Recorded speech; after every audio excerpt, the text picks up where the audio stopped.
అధ్యక్ష ఈరోజు సరే ఇప్పటిదాకా చర్చ చూస్తూ ఉన్నాం. గౌరవ సభ్యులు 10 ఏళ్ల బీఆర్ఎస్ ప్రభుత్వం ఏం చేయలేదు, మా హాస్టళ్లు బాగాలేవు, మా స్కూళ్ళు బాగాలేవు అని మా మీద మాట్లాడుతూ వచ్చారు. మరి ఈ రాష్ట్రాన్ని పరిపాలించింది 56 సంవత్సరాలు మీరే కదా. మీరంతా ఉద్ధరించి అద్దంలాగా తయారు చేసిస్తే మేమన్నా ఖరాబ్ చేసినామా? మీరంతా అద్దంలాగా తయారు చేసి ఉద్ధరించిస్తే మా 10 ఏళ్ళలో ఏమన్నా ఖరాబ్ అయిందా? సో దయచేసి ఆరోపణలు చేసే ముందు వెనక్కు చూసుకోవాలి ఒకసారి. ఎందుకంటే నేను చెప్పదలుచుకున్న పాయింట్ ఏంటంటే ఇట్స్ ఎ కంటిన్యూస్ ప్రాసెస్. నిజానికి కేసీఆర్ గారి హయాంలో చాలా మంచి పనులు జరిగినాయి. ఇంకా బాగా చేయండి, మీరు ఇంకా బాగా పేరు తెచ్చుకునే ప్రయత్నం చేయండి. కానీ అంత మాత్రాన ఇక 10 ఏళ్ళలో ఏం చేయలేదంటే మరి 56 ఏళ్ళంతా మీరు ఉద్ధరించి బాగా చేసిస్తే మేము ఖరాబ్ చేసినట్ట. సో దయచేసి అప్పుడు కూడా కాంగ్రెస్ పార్టీయే. అధ్యక్ష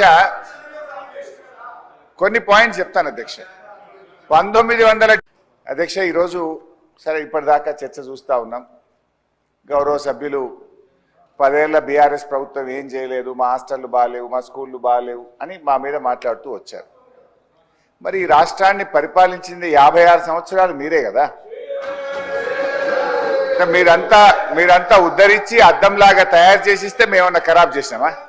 మీరంతా అద్దంలాగా తయారు చేసి ఉద్ధరించిస్తే మా 10 ఏళ్ళలో ఏమన్నా ఖరాబ్ అయిందా?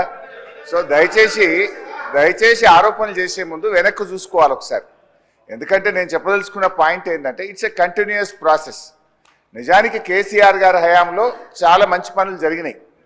ఇంకా బాగా చేయండి, మీరు ఇంకా బాగా పేరు తెచ్చుకునే ప్రయత్నం చేయండి. కానీ అంత మాత్రాన ఇక 10 ఏళ్ళలో ఏం చేయలేదంటే మరి 56 ఏళ్ళంతా మీరు ఉద్ధరించి బాగా చేసిస్తే మేము ఖరాబ్ చేసినట్ట. సో దయచేసి అప్పుడు కూడా కాంగ్రెస్ పార్టీయే. అధ్యక్ష కొన్ని పాయింట్స్ చెప్తాను అధ్యక్ష. 1900